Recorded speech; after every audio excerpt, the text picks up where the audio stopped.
So, construction bids.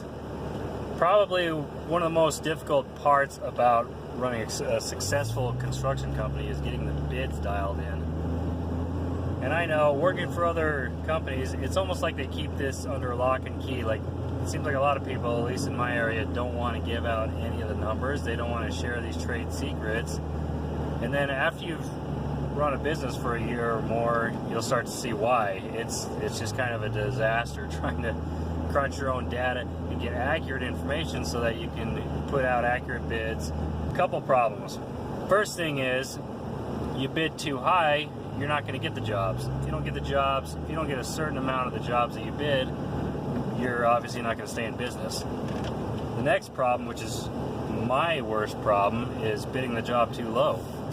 If you chronically bid things too low, then you're either not making enough money or you're not making any money. You're possibly losing money, and there's a couple jobs where I've actually ended up having to pay money to be able to finish it, and that's super frustrating, especially in the first year. One hard thing about getting accurate bids is bids are constantly changing. Lumber constantly changes prices. I just had the cost of concrete go up like $15 a yard, which is a fairly substantial increase. Stuff like that. So the numbers that I had a year ago to base my bids off of aren't accurate enough. In this case, everything's gone up higher, and it's gone up higher by 15+% across the board. Subcontractor fees, material costs, everything has gone up that much. So if I bid stuff at the same price that I bid it for a year ago, there's no way I'd be able to finish the job. My entire profit margin would be gone, and I ended up paying money to finish these jobs. Another thing with bids is they're fairly localized. In southern Utah, for example, everything is a little more expensive. Suppliers are taking a little bit of advantage of the market. Right now we got tons of work, so they up their prices. It costs more for a house to be built here than it does in, say, northern Utah. Even though it's in the same state, it still costs more in the southern Utah. So pretty much anyone will tell you that you need to have good historical data to be able to put out good, accurate bids. So the problem is, when you're in your first year of business, you don't have any data. So how do you get that data? Well, that's a good question. That's a good problem. On my first probably 6 months, or maybe even more, at least 6 months worth of work, what I did is I went out and bid the job, took some good accurate measurements, like met with the people, talked over all the details I could think of that they might possibly want. We went over everything that I could think of. And then I went and I would literally count out every single 2x4 and whatever else it was that I thought I needed. Every sheet of drywall, every little roofing shingle, everything. Just get it all detailed, get a nice detailed list, and then price it out. I just went online to Home Depot or Lowe's because they're pretty accurate. Their prices are fairly consistent. And then price it out. One thing I didn't do originally is I didn't add an extra waste percentage onto the top of it. And let me tell you, you need to do that. You should probably make a very good detailed list and then add 5% onto it. You know, if you think you need 100 2x4s, then you should probably be ordering 105. The next vital thing that I overlooked in the first few months is I didn't add any contingencies.